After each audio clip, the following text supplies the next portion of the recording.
Hi, good morning. I'll speak in English, just so that we do not exclude our guests. There's also another reason for that. I was not supposed to open the day and to greet and nothing like that, but they wanted to provide you with a role model whose accent in English is really funny, so that you don't feel shy to contribute and ask questions later in the day or later in the conference. So that's the main reason they asked me to open the day and to greet you. So I would like to welcome you, everybody. Say it's really nice to see so many people in such wintry day, rainy day coming here. And I would like to invite Professor Shmuel Ellis, who is the head of the psychology department here at the college.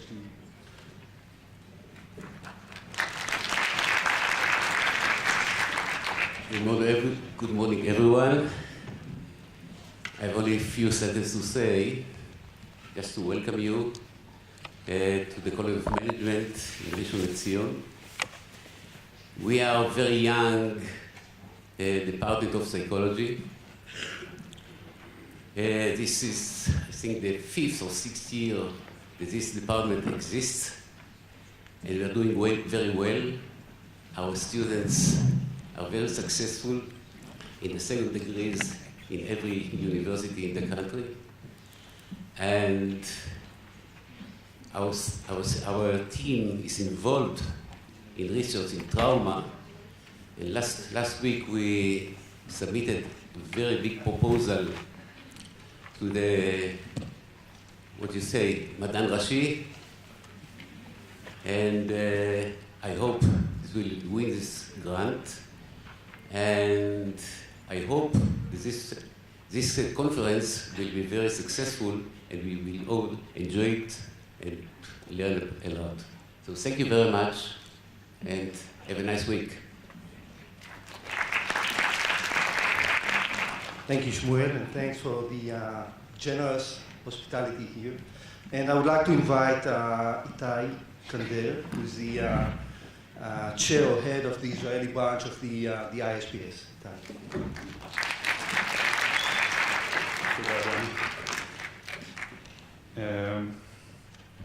I'll be reading from a paper this time.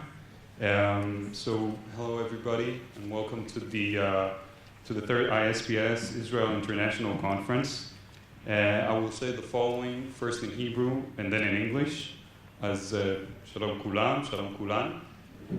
תודה שהצטרפתם אלינו לכנס הבינלאומי השלישי של ISPS ישראל, בשיתוף עם המרכז ללימוד וקידום בריאות נפש בצעירים בחוג לפסיכולוגיה באוניברסיטת חיפה. הדעה הפופולרית אומרת שפסיכוזה, בעיקר הודות למוזרותה לכאורה, היא תופעה שאין לה לא עתיד ולא עבר.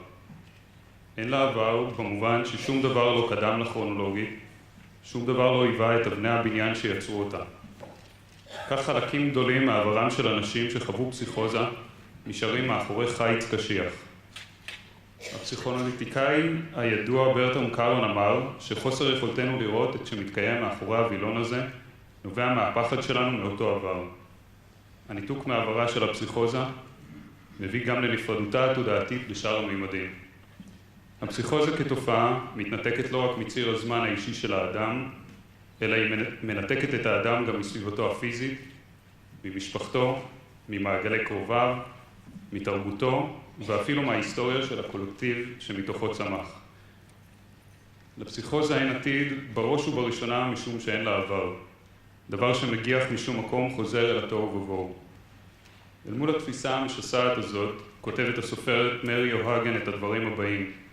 החלמה אין משמעותה בהכרח סוף עידן השיגעון. נכון לומר שהחלמה היא צורה של חזרה, אך לא תמיד מטירוף הדעת. החלמה היא חזרה אל החיים הטובים. ישנם אנשים אשר בונים לעצמם חיים בכך שהם מתירים את המקום הדרוש, הן לשיגעון והן לשפיות. אחרים בונים חיים טובים כשהם משאירים את השיגעון מאחוריהם. בכנס הזה ננסה לפרק את המחיצות שסגרו על חוויה הפסיכוטית. חלק מהשיחות יעסקו בעברה של הפסיכוזה, ואחרים בעתידה.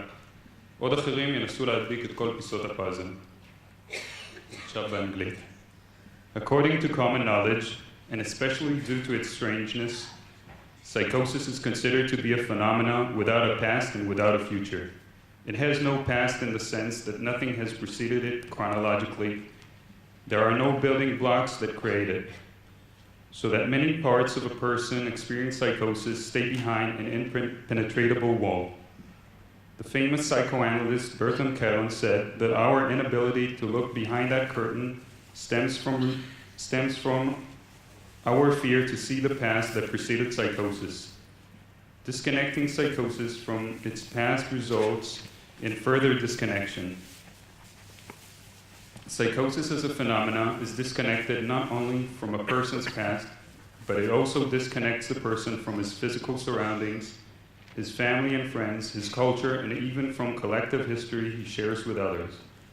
Psychosis has no future, first and foremost because it has no past. It emerges from nowhere and disappears into chaos. The writer and self-described mad person, Mary Hagen, opposes this split and writes the following. Recovery does not necessarily mean the end of madness. It's true that recovery is a return, but not always from madness itself. Recovery is a return to a good life. Some people reconstruct a good life for themselves by making space for both madness and sanity. Other people reconstruct a good life by leaving their madness behind. In this conference, we will try to tear down the walls enclosing psychotic experiences. Some of the talks will focus on the past preceding psychosis, others will look into its future, while yet others will try to piece together the bits of the puzzle. אני רוצה להודות בהזדמנות זו לחברי הוועדה המארגנת של הכנס, ראשי הוועדה יאיר צבעוני ודוקטור דני קורן, וגם חבריה דוקטור רננה שטנגר-לרן ודוקטור אורנה ווסרמן. אני רוצה להודות לחברותיי בוועד המרכזי של האיגוד, של ה-ISPS, שסייעו גם הם בארגון הכנס, מאיה קידר, ריטה קוטיק ודוקטור טלי קאופמן. תודה גדולה גם לדוקטור עידו זיו ולמכללה למדעים ראשון לציון. I would also like to thank our international participants, Professor Michael Garrett, Professor Nancy McWilliams, Professor Louis Sass, and now we'll be speaking Professor John Rid. Thank you.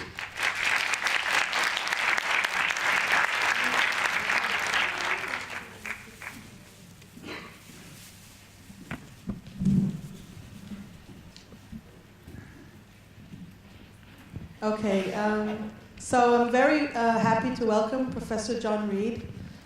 John is a member of the International Board of ISPS in the past, in the present, still, and editor of the journal Psychosis. And he's been writing extensively about psychosis and trauma, topic of stigma, and about a more social approach to psychosis. And we'll hear from him. Welcome, John.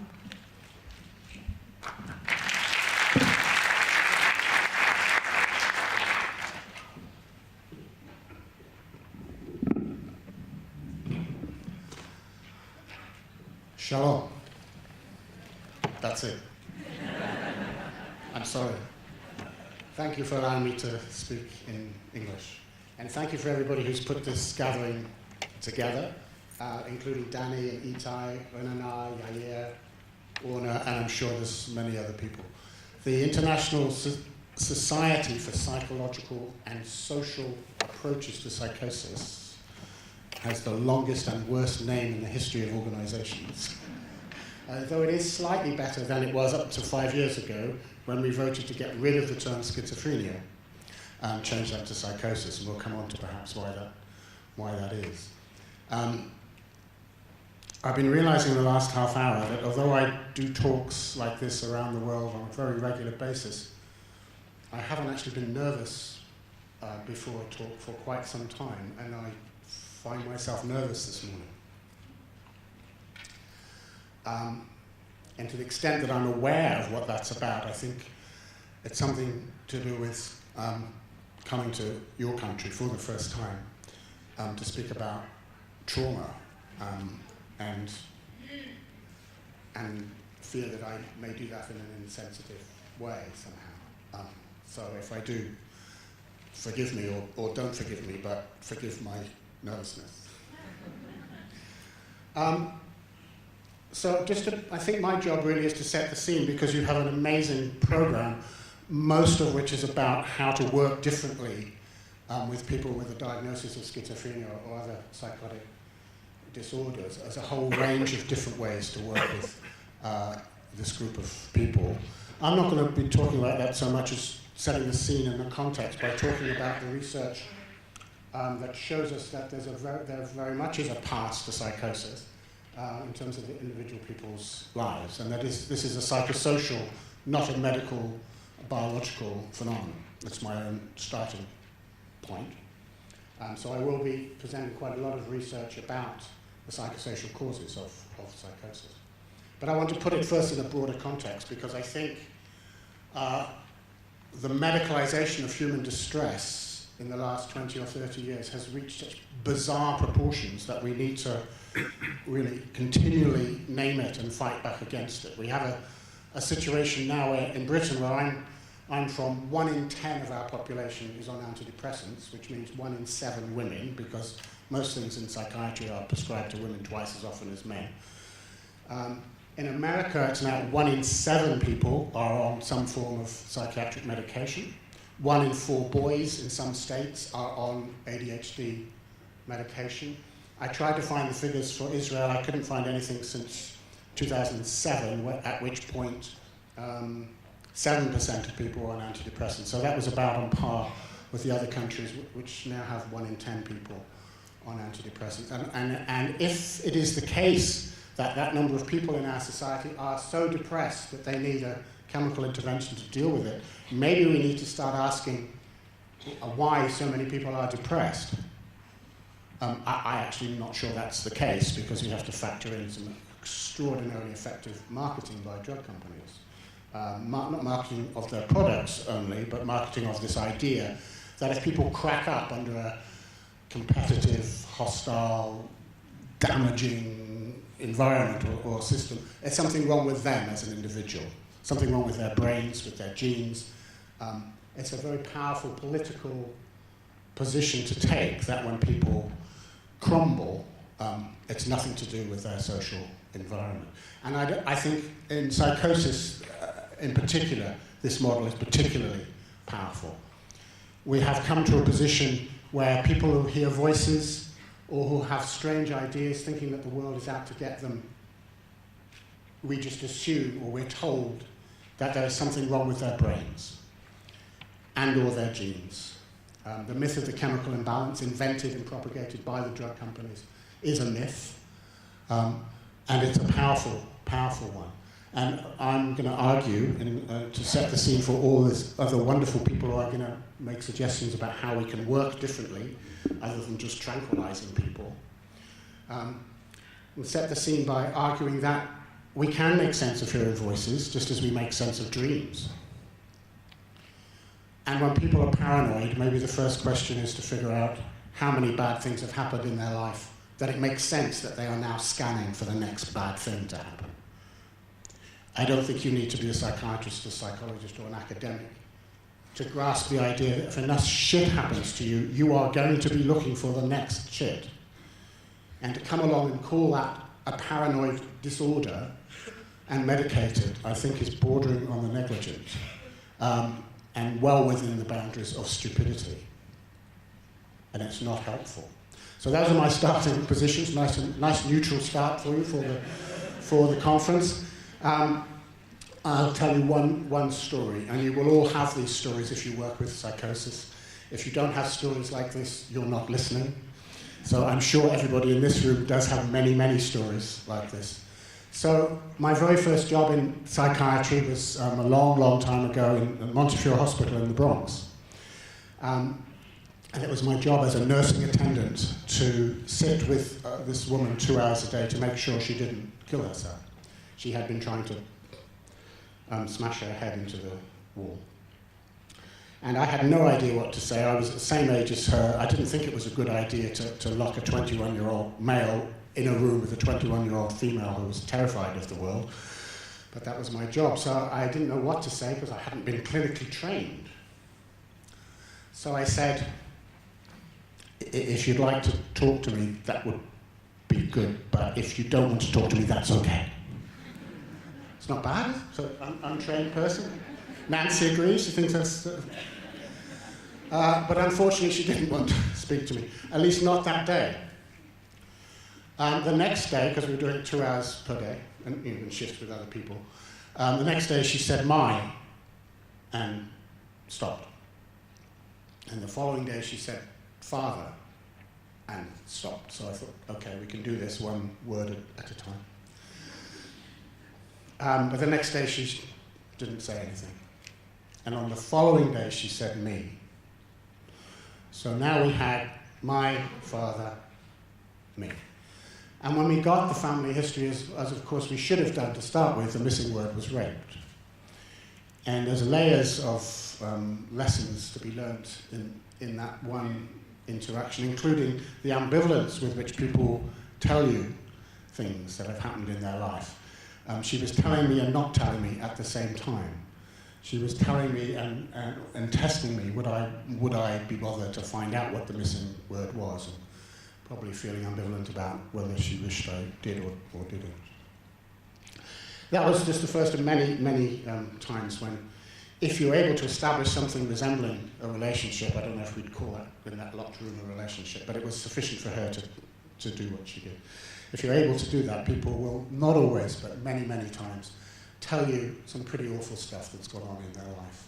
And very often link that directly to the situation they're in now. Sometimes not.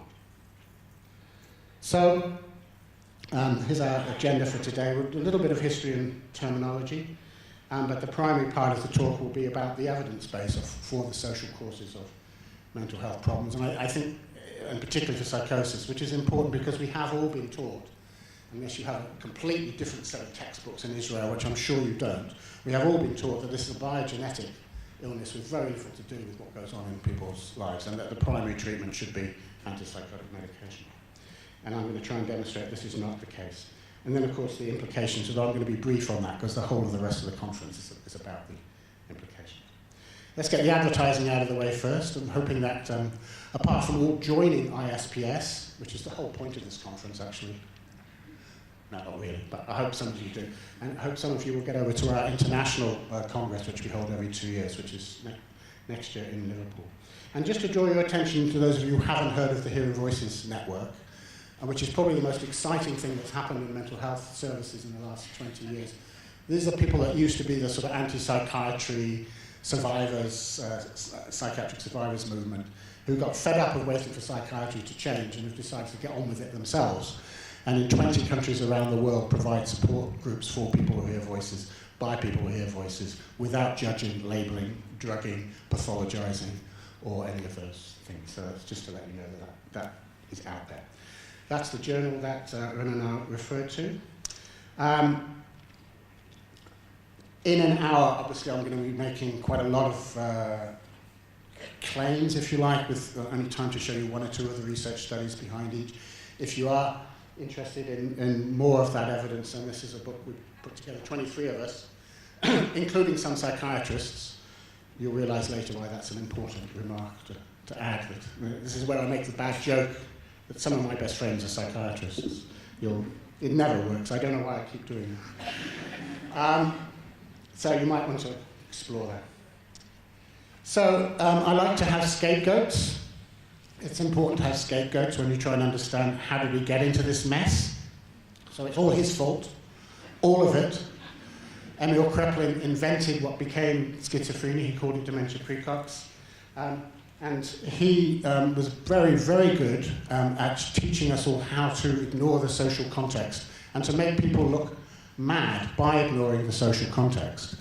He had, by the end of his career, I think it was about 120 pages of symptoms of this new thing called dementia praecox, which ranged from things like going into church with a lighted cigar, to falling in love with people regardless of whether they were beautiful or ugly, challenging superior people to duels, being gay, and the list goes on for 120 pages, all all symptoms of this illness he had invented, and I say invented rather than discovered, which we still refer to today. Yes, the name changed to schizophrenia when Bloiler got involved, but we still refer to this concept today. Here's a lovely example.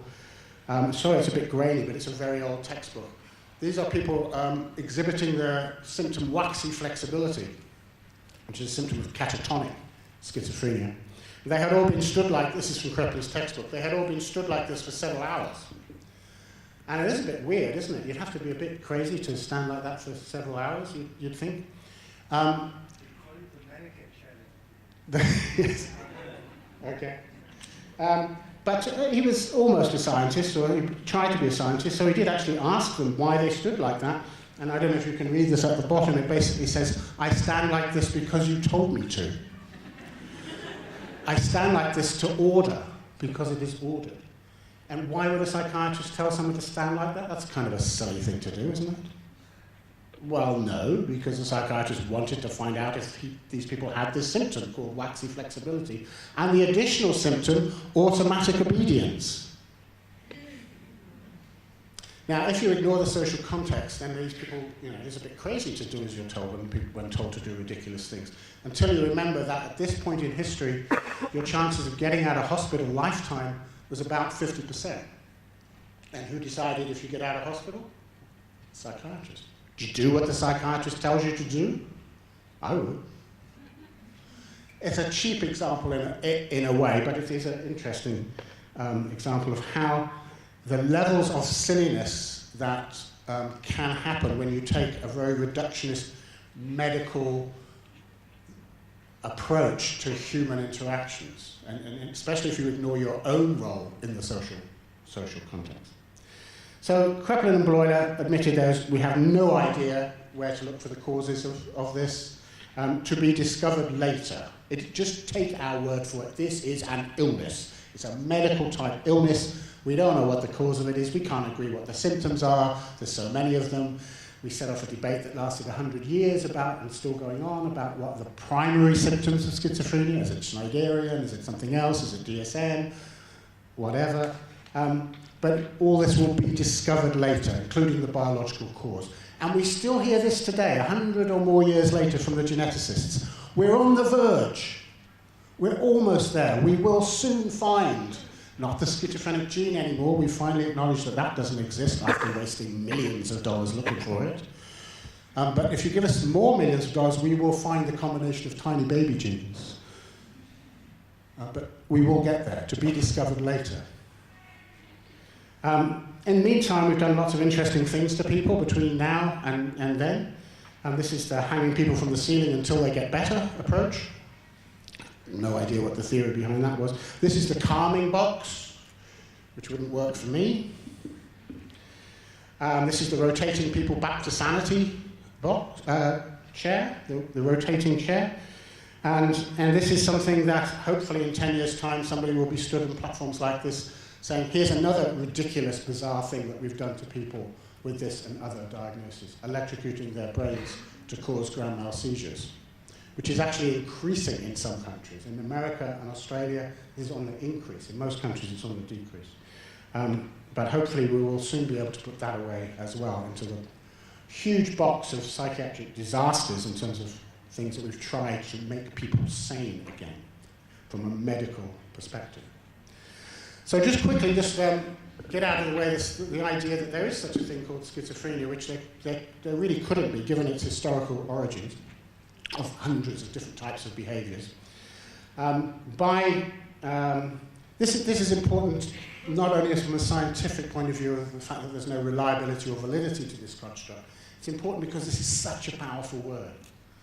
This word can destroy people's lives. The message that comes with it, the pessimism that there's something irreversibly wrong with your brain and or your genes, take the medication as the best you can do, probably give up most of your life aspirations and lower your aims, that sort of message, that you have an irreversible biological process going on inside you. So it's a very powerful word, and we have to be aware that it actually means nothing scientifically. And if we want to be engaged in scientific research or scientific scientifically evidence-based clinical treatment, we should stop using this word. So by 1992, there were 16 systems in use around the world. And this one study found that between 1 and 203 of 248 patients were diagnosed with this particular diagnosis.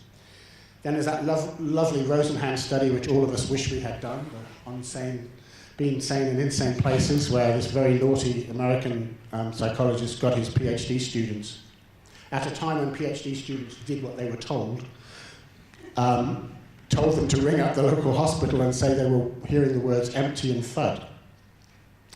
And they all got admitted. That 7 of the 8 got diagnosed with schizophrenia, and then they had to try and get out. And they couldn't get out. Well, they're not still there. But it took them a long time to get out. And because it was an experiment, they were told to take extensive notes of their efforts to explain that there was nothing wrong with them and what happened. And when Rosenhan went in at the end, he found lots of comments in their medical chart saying bizarre schizophrenic-like note-taking behavior. Which is kind of funny, kind of sad, but it's a powerful message. And once you've got this label, anything slightly odd that you do is interpreted through that label. So let's just stop using it. It's one approach. Not everybody will agree with that. I realize we're having some discussions over dinner about those sorts of things last night. But in case you're not yet convinced that this is not a sensible word to use, if I can just demonstrate this very quickly. There are 5, you'll know this, there's 5 types of symptoms in the DSM-5. This is our most recent attempt to be scientific. After 100 years, we've had 100 years to get this right, to come up with a construct with something approaching validity and reliability. And we have a disjunctive category, because you only need 2 of those 5. I'll demonstrate what a disjunctive category is. So half of you have hallucinations and delusions and nothing else. And the rest of you, what shall we give you? You have thought disorder and negative symptoms, but no hallucinations or delusions. So these 2 groups of people now have nothing in common, nothing, same diagnosis. Do you understand? And certainly same treatment, because this will almost guarantee you 98% that you will be on antipsychotic medication within 24 to 48 hours of receiving this meaningless label. So these are just warnings that let's be careful when we use this language. We can discuss that as the conference goes on. Now, before we get into the research about the actual causes, I find it interesting to look at what the public believes about these things.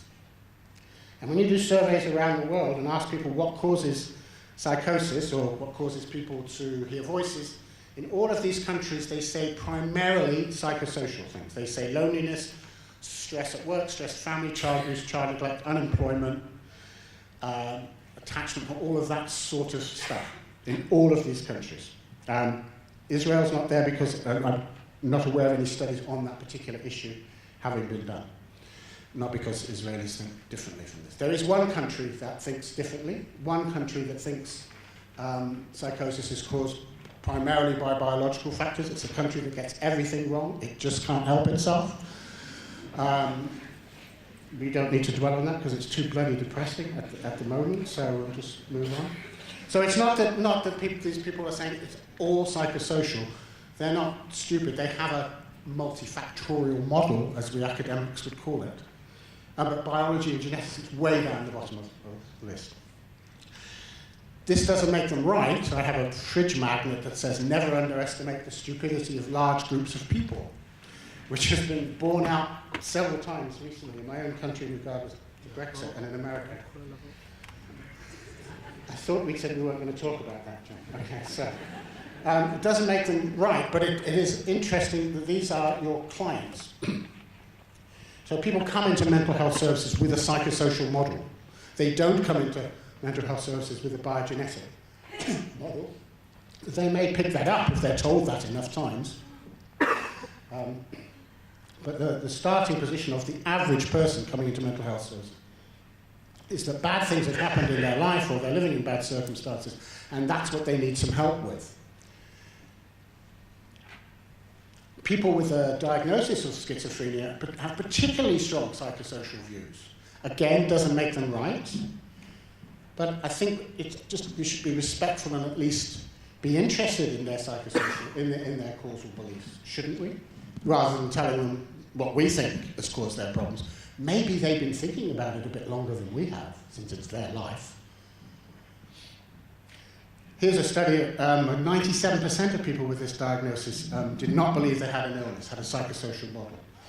Immediately dismissed as, quote, lack of insight, which is itself a symptom of the illness that the psychiatrist says they have, and they say they haven't.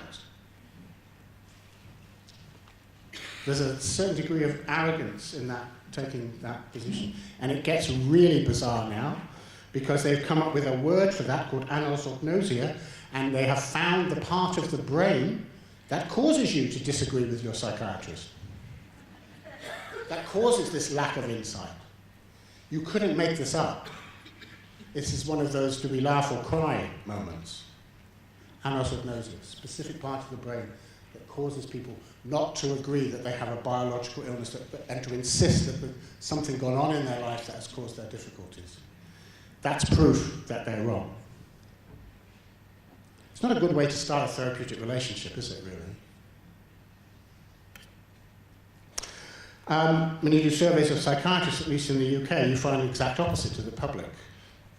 So this causes a miscommunication that's repeated over and over again around the world every day, where somebody arrives wanting to talk about the stress in their life, maybe things that have gone on in their childhood, maybe not, but wanting to tell their story about how they got to this place and of distress and confusion or whatever it is, and want to get some help with that. And they meet someone who's very well-meaning, highly educated, highly intelligent, but who has been trained not to listen. Well, they've been trained to listen just enough to count how many symptoms this person has got, so they know which word to apply, so they know which colour pill to apply. That's not listening.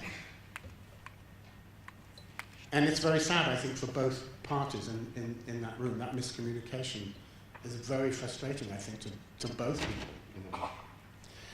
So here's another nice neutral way to position the rest of this lecture. Who is right? Millions of people all over the world, including service users, carers, and most mental health workers, or biologically oriented psychiatrists and drug company executives. I don't like to be divisive on these things. Here's the evidence. Obviously, there's no single cause of psychosis because there's no single cause of anything in life, usually. Human beings are more complex than that. So it's a combination of these, this long list of things, and don't worry, I'm not going to present research on all of them. But I need to stress it's no one thing, although I'm identified as the person who talks about child abuse and psychosis. Obviously, child abuse by itself does not cause anything, really. It's in combination with a whole bunch of other things. So let's just briefly, and this is obviously you could have a 2-day conference on this. We had an hour's discussion on it yesterday. I don't believe there is a genetic predisposition, certainly for anything called schizophrenia, because that doesn't exist as a construct, so it's very hard to find causes for things that don't exist scientifically. But in a more broader sense, the evidence for a genetic predisposition to pretty much any page of the DSM is very, very flawed indeed. It's one of the worst parts of scientific history, I think, the search for the gene for everything in terms of human distress. My favourite one was in 1997 when they found the gene for unemployment. I thought that was a good breakthrough. So here's a summary from the American Journal of Psychiatry, which is an extraordinarily biological, biogenetically oriented journal, which concluded in 2008, after having done a particularly extensive review, that the distribution of test statistics suggests nothing outside of what would be expected by a child. This doesn't mean that genes aren't important. Genes obviously have a role to play, for instance, in how sensitive to stress we are. There's a dimension there. What I'm saying is there is no genetic predisposition to hearing voices, in my view, or being paranoid or anything like that. But in terms of schizophrenia, the biggest, and this is quite horrendous, but the biggest natural experiment, and you couldn't have designed this because it was so awful, but in the late 1930s, early 1940s, 250,000 mental patients were murdered after tens of thousands were compulsorily sterilized in America and Scandinavia. So it didn't all happen just in Germany and France and Austria and Poland. They managed to wipe out about 80% of everybody diagnosed with schizophrenia because of this genetic theory. So that, therefore, if the genetic theory was right, schizophrenia would have pretty much disappeared, wouldn't it? There was no decrease in the incidence of schizophrenia. So it's an awful thing to raise, but you couldn't get a more powerful demonstration that the theory on which those killings were based was wrong. But we'll move on from that. It's important because this is a thing that patients are told. In America, there's still genetic counseling going on, saying that if you've got the diagnosis of schizophrenia, perhaps you'd like to think twice about having babies. So they're still wanting to narrow the gene pool. Not by killing people anymore, but this narrowing of the gene pool from people who are, and you can finish that sentence how you like, I don't care. You can finish it with schizophrenic or particularly sensitive to stress, or you can finish it how you like. I don't think narrowing the gene pool is something, I don't think it's a good idea. Poverty is actually the strongest predictor of everything in mental health, statistically. I won't bore you with the individual studies, except that one at the bottom there is interesting because even after controlling for a family history of psychosis, people growing up in deprived neighborhoods were 7 times more likely to develop or to get a diagnosis of schizophrenia. So where's your genetic predisposition now? With or without a family history of psychosis, 7 times more likely. And then there's relative poverty, which is the top 10%, the income of the top 10% compared to the income of the bottom 10%. And Wilkinson and Pickett study. Again, America manages to get it most wrong, although the UK is catching up with our recent cuts and benefits. We're doing our best to catch up with the USA. I'm sorry I don't know where Israel sits on that. Maybe somebody does. Italy, well, just the lesson here is never include Italy in the research. It's just Italy. You know, just don't, outliers. Mess up any international study they will. There's a lot of research being done. I'm not going to dwell on this in the interest of time, around ethnicity and getting a diagnosis of schizophrenia. So in all of those countries, people from those ethnic groups are several times more likely to get a diagnosis of schizophrenia. In Britain, there are studies showing that black Africans are 9 times more likely to be diagnosed with schizophrenia. If you're Irish in England, you're 3 times more likely to be diagnosed with schizophrenia than if you're English in England. And unless you want to go down an overtly racist route, that the certain ethnic groups are genetically more predisposed to madness than others, then there can only be a psychosocial explanation for these sorts of things, which is partly misdiagnosis, but partly these sorts of things, or again, fairly predictable variables that explain the relationship between being a member of an ethnic minority and getting a diagnosis of psychosis. They also, just in passing, acknowledge that this ethnic minorities are treated differently in most mental health systems. This has been going on a long, long time. In the United States, some time ago, there was a medical mental type illness called drapetomania, which explained why slaves ran away. That was its primary symptom. So this, yes, it's funny and it's awful and it's still going on, is what I'm trying to get across. And to be able to get to the point where we can accomplish the goals of this conference, which is to make sure that people with these diagnoses are offered people like yourselves to talk to in whatever way you're skilled at doing. We have to get over this, we get past this idea that they have these things. Currently it's schizophrenia, it could have been drapetomania, there's been many things over the years. They have these things that are causing them to do the things that they're doing. If you buy into that, it's kind of difficult to get on with the job at hand. So what I'm supposed to be talking about, I think, so I got there in the end, was not just my research, but the research on child abuse and psychosis, which when we started 20 years ago was considered very controversial. We don't want to go back to the dark old ages, John, when we were blaming families for schizophrenia, Ronnie Lang and all of those dreadful people who tried to make sense of madness in a social context. We mustn't go back there, John, we were told. Well, actually, it's not about blaming families, it's about identifying what's going on in families so that we can make sure everybody in a family who needs help gets it. Here's some just sort of contextual figures before we get into psychosis. This is a quite famous New Zealand study, just showing that people, these are females, women who had been abused as children. If the abuse included intercourse or attempted intercourse, they were 25 times more likely as adults to have attempted suicide and 12 times more likely to end up in a psychiatric hospital. Any way you measure severity, there's many different ways to measure it. There's no right way, but all of these ways are are related to whether someone was abused as a child. So higher severity of disturbance overall, earlier first admissions, more medication, and less likely to be helped by the medication, more likely to kill themselves. These are all reasons for asking people about what's going on in their lives. I'm not assuming that whether or not they've got a diagnosis of schizophrenia, not assuming that these things are irrelevant. So when we look at the prevalence of child abuse in our psychiatric inpatients around the world, we find that for women it's 2/3, and for men it's a little bit under 2/3, and that's just physical and sexual abuse. Again, doesn't prove causation. Does prove that there's something going on in our mental health system that just maybe we should be paying attention to. And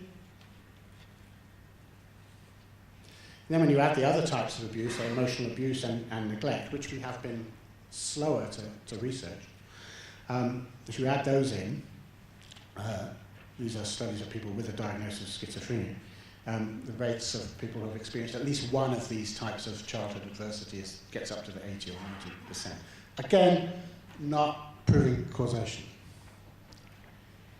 Parental loss is in there as well, so we're not only talking about bad things that people do to one another. Life has things that happen that don't involve intentionality, that just happen and they're sad.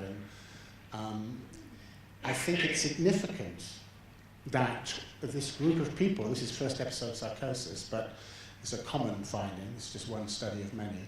In this particular study, they were 12 times more likely to have lost mum in the first 8 years of life.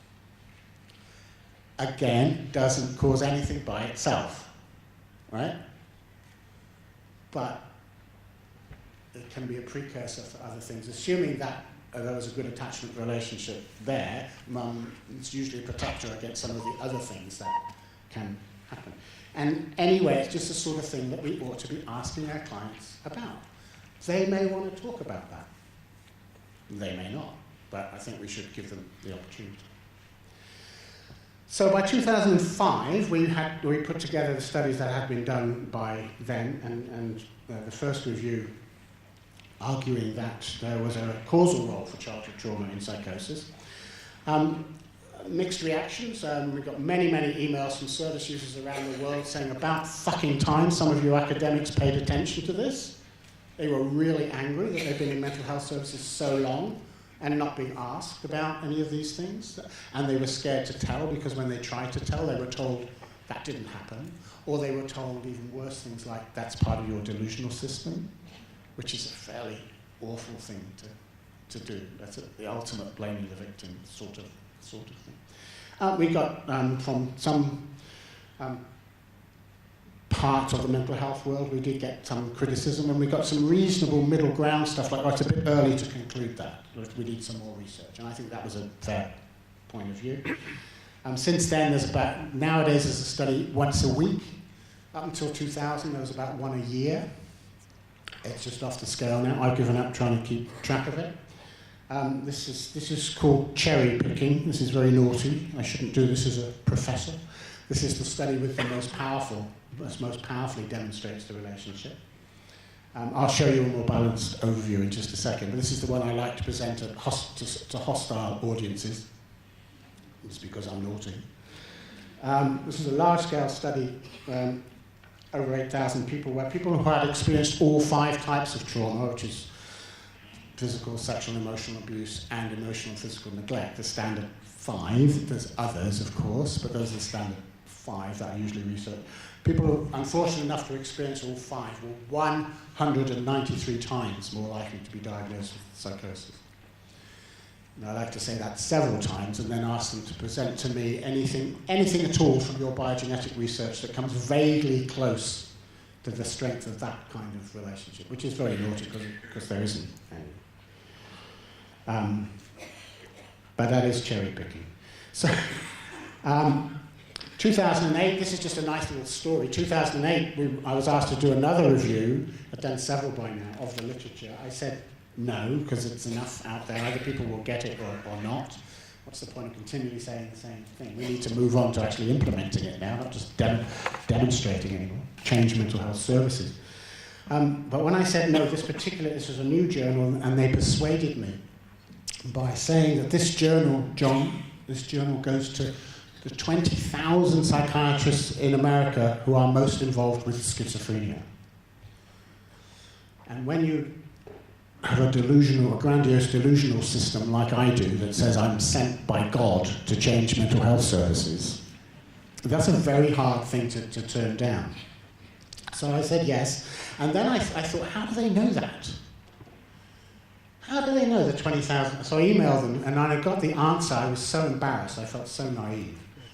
They said, that's easy, John. The drug companies every year send us a list of the psychiatrists ranked in order according to the quantity of antipsychotic medication they prescribed in the previous 12 months.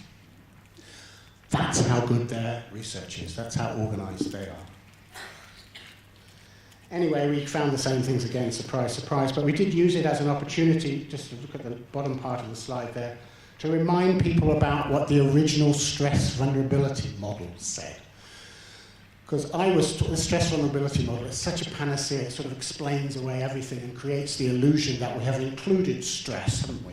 Stress is part of it. We have a biopsychosocial model, and that's why I entitled this talk In Search of a Genuinely Biopsychosocial Model. Because the way the stress vulnerability model is usually applied is that the vulnerability part is assumed to be genetic, isn't it? And so if you've got enough genetic vulnerability to whatever it is, X, depression or schizophrenia or whatever, and then you get enough stress combined with that, then you're going to end up with X. But it's assumed that the vulnerability is genetic. Well, that's not what the originators of this model said. Zubin and Spring talked about acquired vulnerability. Vulnerability being acquired via adverse life events due to the influence of trauma, paranoia, etc., family experiences. So the entire stress vulnerability model can all be psychosocial. And in other words, you're developing a heightened sensitivity to stress can be because of childhood events, which when you think about it makes perfect sense. If enough bad stuff happens to you in childhood, you are going to be sensitive psychologically and biologically to stress in the future. But just to get at the end of this research journey, explaining the relationship, examining the relationship between childhood adversity and psychosis. This is the first meta-analysis which we put out in 2012, and it turns out not to be 197 times more likely when you combine all the studies and when you control for all the possible intervening variables such as poverty, gender, education, so forth. It's about 3 times more likely overall, which is still quite a powerful relationship. Many relationships are like 40% versus 20%, and that's significant at the 0.05 level. But this is 3 times more, 2.8 times more likely. That's what it looked like. Those are the 41 studies. I won't bore you by trying to explain that in detail. It comes down to this. Here's the 6 types of adversity that we looked at, that there were by that point enough studies. It was good to see that bullying is getting some research attention, because in the new age of all the different ways that adolescents in particular have of bullying one another now, cyberbullying, and I don't understand half of how that operates. Being 64, it's all beyond me. But bullying is a very, very powerful predictor of many, many things, including psychosis. Again, another thing you may want to ask your clients about, especially perhaps the younger ones. So now most people have moved on to trying to understand how is it that things that happen, say, at age 8 or 12 or whatever, lead to experiences of extreme paranoia or hearing voices telling you to kill yourself 10 years later, 15 years later. And all of these models, I think, contribute. We're going to hear from several of them in the course of the next 2 days. So I'm not going to go through all of them. I think they all have a valuable part to play. I get a bit scared if people get too excited about one model and trash all the other models. That's kind of irritating to me, because sometimes they're speaking about the same thing and using different language. Sometimes they're not. But they're all coming from different perspectives, and that's okay, because our clients come from different perspectives. And my ideal clinician is somebody who can draw on 2, 3, or 4 models depending on the client in front of them, not one that tries to fit their client into their model.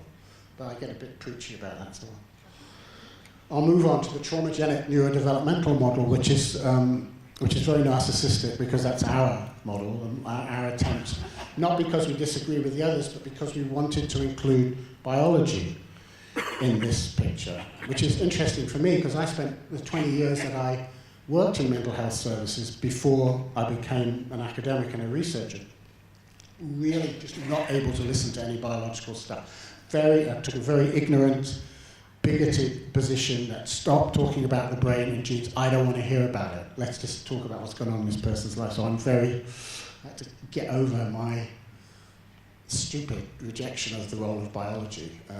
I understand where it came from, but it wasn't very intelligent. So I'll show you what I mean. So here's the slide that's shown at most schizophrenia conferences I've been to for the last 30 years. You may all have your favourite horror film where there's a particular moment in the film where it's so awful you have to hide behind the chair because you just can't quite look at it. Well, this is the slide in the schizophrenia conferences where I have to hide behind the chair because it makes me so angry. Because it's presented 9 times out of 10 as evidence that this is a brain disease. You see, you can see it's a brain disease. There is the evidence. You've got a smaller brain overall, you've got the larger ventricles. It's a brain disease.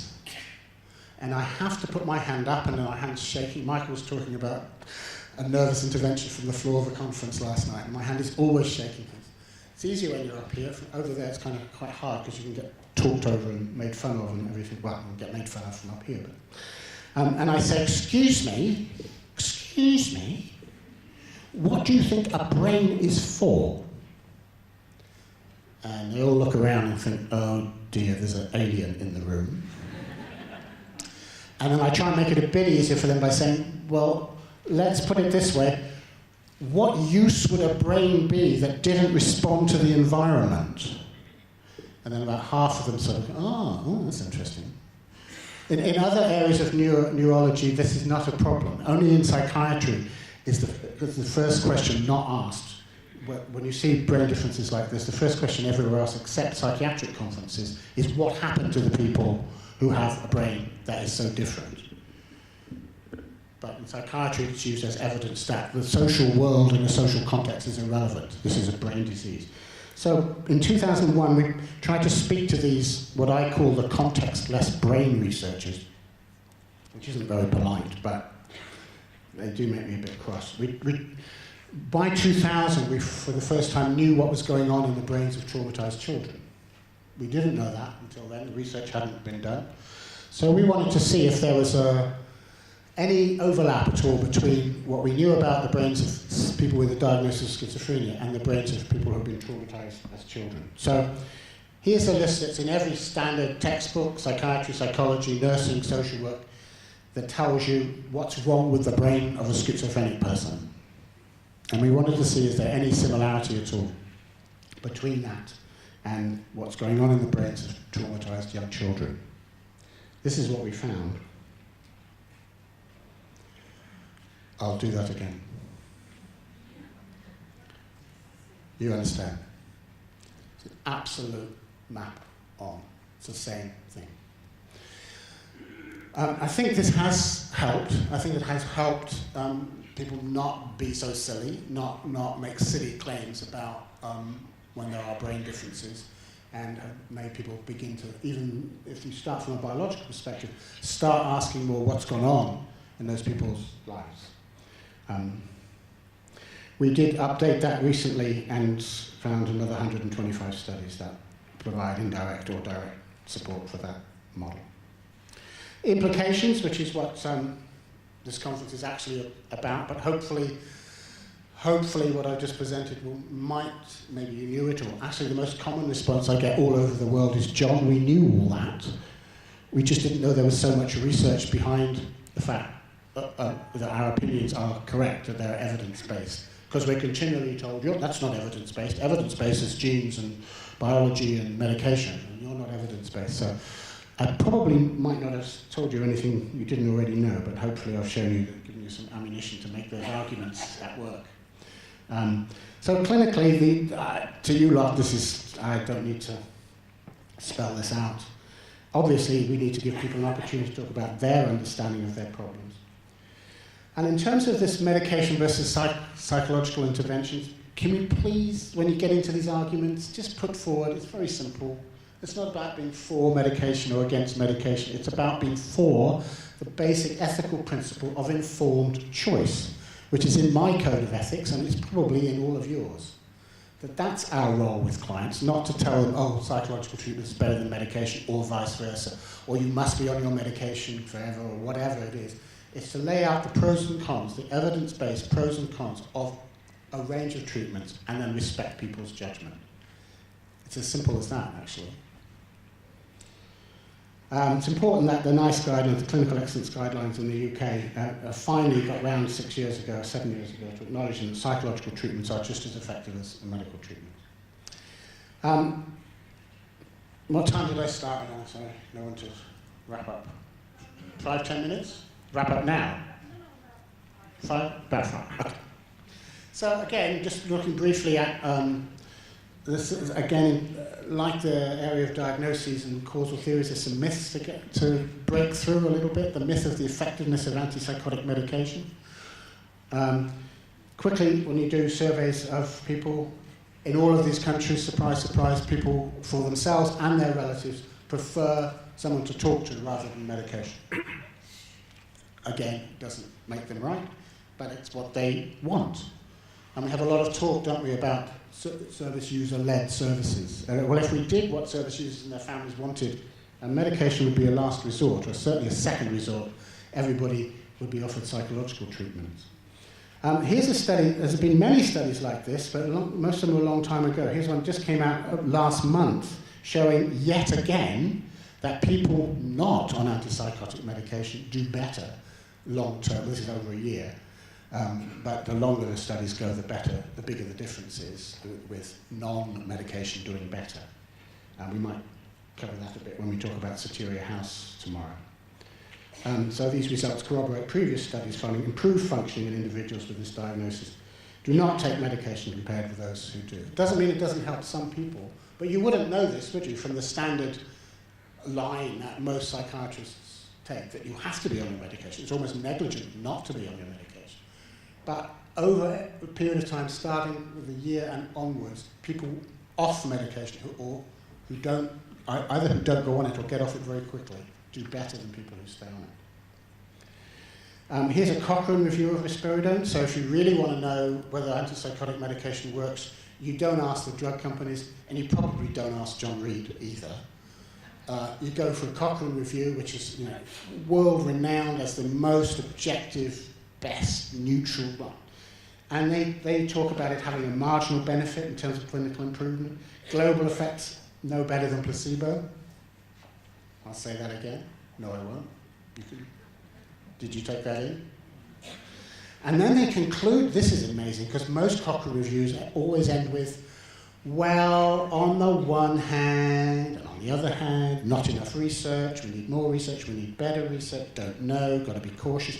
This finishes with, people with schizophrenia or their advocates may want to lobby regulatory authorities to insist on better studies being available before wide release of a compound with the subsequent beguiling advertising. Whoa. Cochrane review. That's not something I wrote or some angry service user organisation. That's a Cochrane review after looking at all the evidence.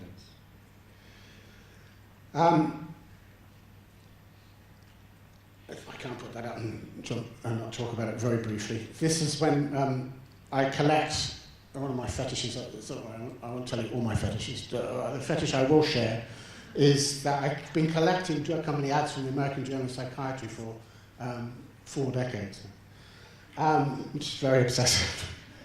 Here's one of my favorite ones, when in the early days of Thorazine, contrasting this new sophisticated approach to the primitive psychiatry of the Ashanti tribe in Africa, who do stupid things like hang medallions around people's necks to ward off what we would call, on Western psychiatry school, schizophrenia. And there's a certain degree of arrogance and racism in here, but there's also a certain degree of lack of evidence base, because the World Health Organization, and you will know this, have done studies showing that in the developing world, the average recovery rate is 2/3. In the developed world, with all our sophisticated diagnoses and medications and so forth, the average recovery rate is 1/3. So it's a bit silly. I'm going to need to whiz to the end. That's just a very recent example of the role of drug companies. I'm going to have to talk about drug companies for 1 minute. They have if we're going to understand what is going on, we can't ignore this elephant in the room. They have massive influence. I don't expect this is a surprise to any of you, but we have been somewhat silent about this for some time. I don't think it's the only explanation for having a biological explanation for human distress. I think it's, in a way, comforting for all of us not to have to think about child abuse and neglect and trauma and all those things that we don't know what to do about, like huge differences in income, all of that. It's a convenient thing for all of us to have this explanation. So I think we're all complicit, and I think the drug companies are not helping. Let's put it that way. If you look at the internet now, more than half, in this study we did a little while ago now, more than half of websites, which is where people get their information, isn't it, these days, more than half are drug company funded, and unsurprisingly they espouse a biological model. So I need to wind up, so it's time for some questions. So I'll end with a couple of quotes. This is 3 quotes. One from the president of the American Psychiatric Association, who was very brave and spoke out on this issue. If we are seen as mere pill pushers and employees of the pharmaceutical industry, our credibility as a profession is compromised. As we address these big pharma issues, we must examine the fact that as a profession, we have allowed the biopsychosocial model to become the bio model. I wish I'd written that. I do several times since then. I hope I remember to quote that it was Shastin that said it first. So, to jump through, I hate when people do this, I'm really sorry, but I'll come to there. We're going to be talking a lot about different ways of working with people, which does not exclude medication. You can do therapy with people when they're on medication, when they're off medication. I'll be unpopular with some psychodynamic folk in the room by saying that CBT has got the best evidence base for psychosis, not because it's more effective than psychodynamic approaches, but because they've done better research. And psychodynamic folk need to do more research, I think. But having said that, when studies have recently gone in and tried to figure out what is the effective component within CBT, you tease out all of the different components. It's very sophisticated research, very important research. The most powerful predictor of positive outcomes is not any CBT technique, although I believe they can be very helpful, such as can psychodynamic interpretations, blah, blah, blah. But it's the quality of the therapeutic relationship. And it gets even better than that, because there's 2 ways to evaluate the therapeutic relationship. There's the therapist's rating of it, and there's the client's rating of it. And it's the client's rating of the therapeutic relationship that is even more powerful predictor of positive outcome than the therapist's rating of the therapeutic relationship. This is not to just take away from any of the creative ways of thinking from different models and the different techniques and approaches. It's to remind us all that what we all know really, that if human distress is primarily caused by bad things that human beings do to one another, and I hope I've convinced you, if you weren't already agreed with that. I hope you agree that's the case. If that is the case, then probably the best solution, putting all research aside and just applying that dreadful concept called common sense, maybe the best solution is a positive interaction between two human beings. And these other things help as well. So, two final quotes, one from a service user and one from my hero, because I started with the villain, so I'll end with the hero. I'm 1 minute away on answer. So here's some quotes from service users when we asked them, do you think it's a good idea that everybody in mental health services should be asked about trauma, about child abuse and neglect? They were mostly very angry because they'd been in the service for 20, 30 years and no one had ever raised this issue before, and along comes this researcher asking them about it. But we use these quotes in the training that we've done around the world and training mental health professionals on the fact that everybody needs to be asked about childhood trauma. They said, there was an assumption that I had a mental illness, and because I wasn't saying anything about my abuse, nobody knew. And people do not spontaneously disclose their abuse, almost always.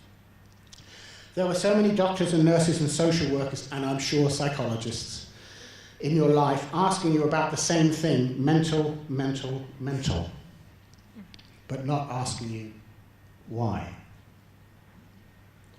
I just wish they would have said what happened to you, what happened, but they didn't. These are, to me, still quite powerful quotes that can be very useful in persuading mental health staff, regardless of what their causal beliefs are. This is a plea. Ask us, because then we know it's safe to tell you. Don't sit there waiting for the right moment to tell us, because we judge whether you're a good person to tell based on whether you ask us or not.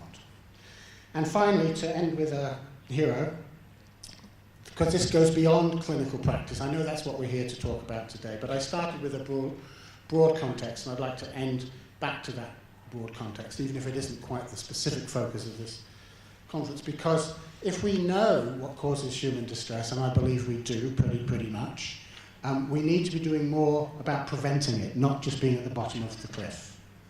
And that's a hard ask for people who spend their whole life dealing with the emotional, vicarious trauma of listening to people's stories. Hard to say, and you ought to be lobbying your governments to create safety in the first 5 years of children's lives in many different ways. But if you can remember that meta-analysis that I presented earlier, we were able to calculate that if we could get rid of those 6 types of childhood adversity, what proportion of psychosis would disappear. It's a magical fantasy game, obviously, but something worth aspiring to. 33% of psychosis would disappear.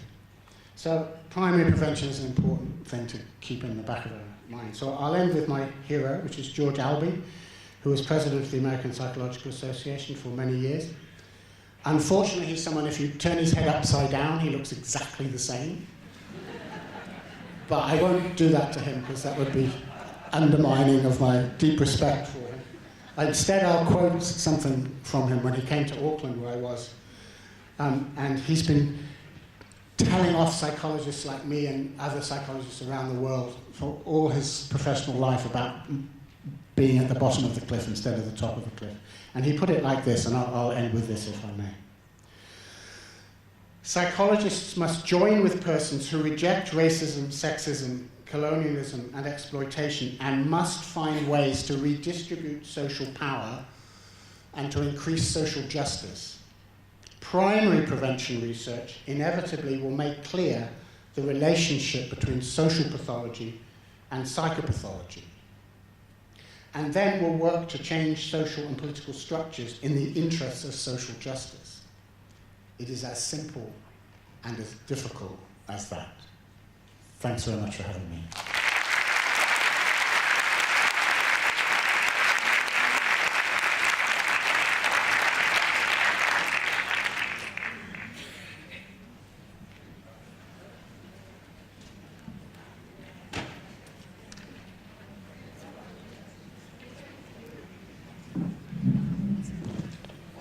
Thank you, Professor Reid, John. מפאת חוסר הזמן, כי אנחנו באיחור קל, אנחנו ניקח רק שאלה או שתיים, ואז נצא להפסקה ונחזור למושבים מקבילים. We'll take a question or two. We're a bit behind schedule, and then we're going on a break and coming back to parallel chairs. So, question or two. Short, please.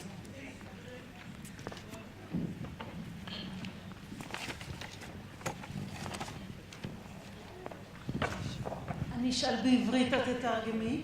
הסטטיסטיקות שאומרות שככל שאתה לוקח פחות תרופות, מצבך יותר טוב, האם יכול להיות שזה הפוך? בגלל שמצבך יותר טוב, אתה לוקח פחות תרופות.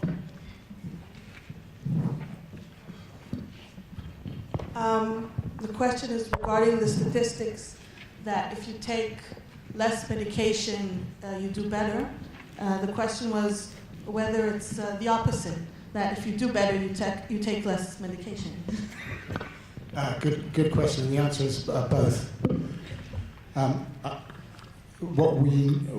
Just to elaborate briefly, because that was to put up one slide on that is a bit strange.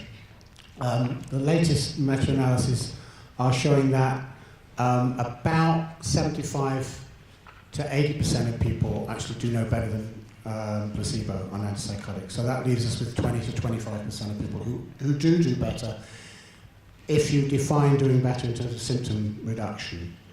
If you define it in terms of quality of life, then the figures are much lower again. But yes, people who are doing better will be more likely to come off.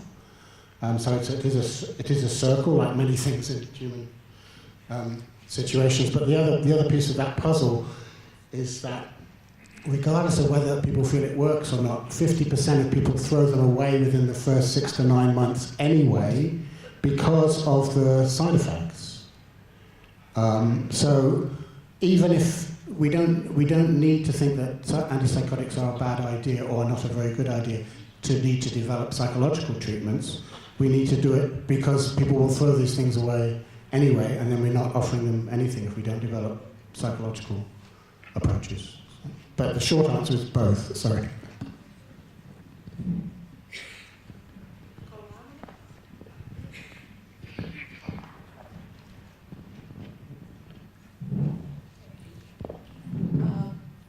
Studies after studies on personality disorder show that 80% of people diagnosed with this have suffered from child abuse. They do not show, on the whole, psychotic symptoms. And I think, therefore, the question is to look what is similar between people experiencing schizophrenia and those diagnosed or experiencing personality disorder.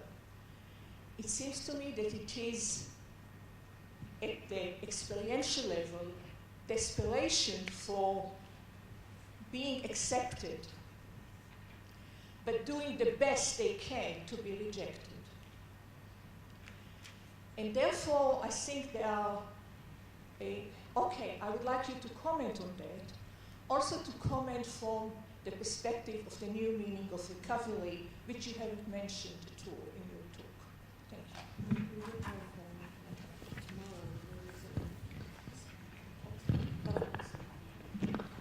Renan, I was just reminding us there's lots of talks about recovery tomorrow.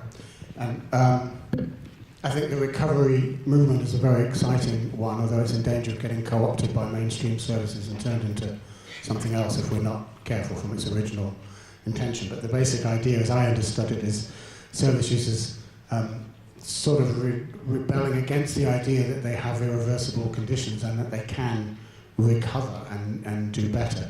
But then you've got other service users saying, actually, I don't agree with that. That's still a medical model. I'm not recovering from anything. There wasn't anything to recover from in the first place other than my reaction to bad events. So it's a complicated, everybody has a different take on what that thing recovery is. And I think we're probably better off allowing each individual to define what recovery means to them rather than sitting around as experts trying to figure out what recovery means in a general sense. But that's my kind of easy answer to everything. Ask the client. In terms of your first point, yes, I think there's obviously similarities and differences between those two groups of people. And what I liked about what you said is that you focused on the social domain and what's happening in their social and interpersonal lives, and because the difficulties that both those groups of people experience there are profound, different, but the outcome is the same. The outcome is loneliness, isn't it? But there's different pathways to it. It's more complicated than all of that, obviously. I'm just to be continued. Okay, thank you. We'll now take a break for 15 minutes and then come back. תודה, הפסקה של רבע שעה ואנחנו חוזרים. שימו לב שיש משאבים מקבילים.